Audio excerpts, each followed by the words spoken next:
Olá, estamos de volta com o Senado Agora. A alteração do regime de trabalho para os funcionários de conselhos profissionais foi tema de audiência pública na Comissão de Direitos Humanos. A mudança do regime seletista, orientado pela consolidação das leis trabalhistas para o regime estatutário, baseado na Lei 8.112, é reivindicada na Justiça por funcionários de conselhos profissionais. Eles alegam que a atividade de fiscalização do exercício profissional é estatal e que essas instituições têm natureza jurídica de autarquia. Já os diretores dos conselhos defendem que o regime seletista traz melhores condições de trabalho e também garante a independência de atuação em relação ao governo. E aí o que vai acontecer? Passada a eleição, senta o presidente da República na cabeceira da mesa e fala: vamos agora distribuir os conselhos de profissões. Quais são os partidos políticos que vão receber os respectivos conselhos? Para quem é que nós entregamos o Conselho de Contabilidade? Para quem é que nós entregamos o Conselho de Engenharia?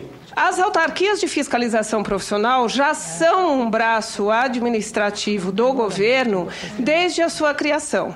Portanto, são espaços de serviço público, com arrecadação compulsória, inclusive, com legislação em nível federal. Nós queremos que os conselhos cresçam, que a nossa sociedade evolua e que nossa sociedade reconheça os conselhos como peças fundamentais para que a população tenha os serviços de qualidade que ela merece. O Ministério Público se queixa do grande volume de ações impetradas na Justiça pelos conselhos profissionais para garantir a adesão ao regime de trabalho estatutário. A questão já está judicializada e ela não está dando resultado. Essa estratégia, ela vem mostrando a sua insuficiência. Entender o Ministério Federal, o caminho é a edição de uma lei. Dá para perceber com muita clareza que nós precisamos de uma legislação que possa, de forma clara, definir a natureza jurídica dos conselhos de fiscalização e, na verdade, regulamentar a situação dos trabalhadores e das trabalhadoras. Aquecimento global, segurança alimentar e emissões de gases de efeito estufa por automóveis foram alguns dos assuntos debatidos na Comissão Mista de Mudanças Climáticas no primeiro semestre. O anúncio do novo relatório do painel intergovernamental de mudanças climáticas da ONU no início deste ano vem pautando o trabalho da comissão em 2014. Um dos itens discutidos pela comissão foi a segurança alimentar.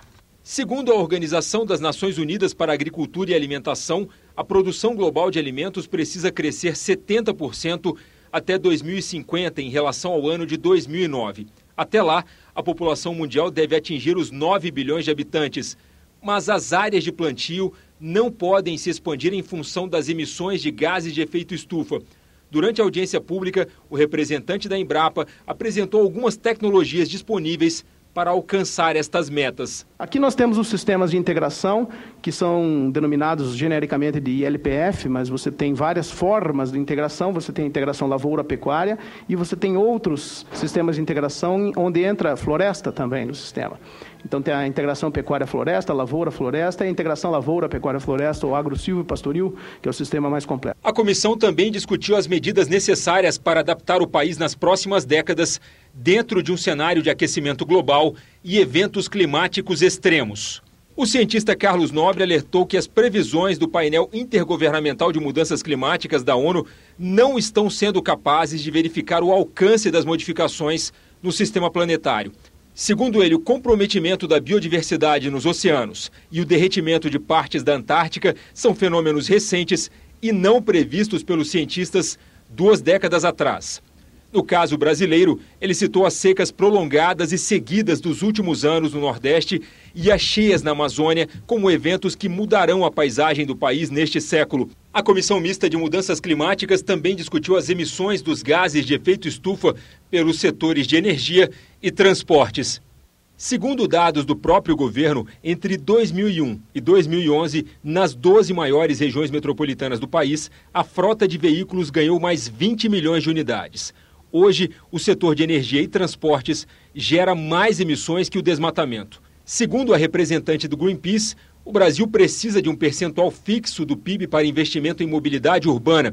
Ela também ressaltou falta de eficiência energética dos carros fabricados no Brasil. Se a nossa indústria hoje ela volta a ter uma crise e ela começa a ameaçar uma recessão a ponto de que o governo já está considerando continuar os incentivos, criar um novo pacote de incentivos para ela, é muito mais porque os carros que a gente produz no Brasil, eles têm uma tecnologia defasada.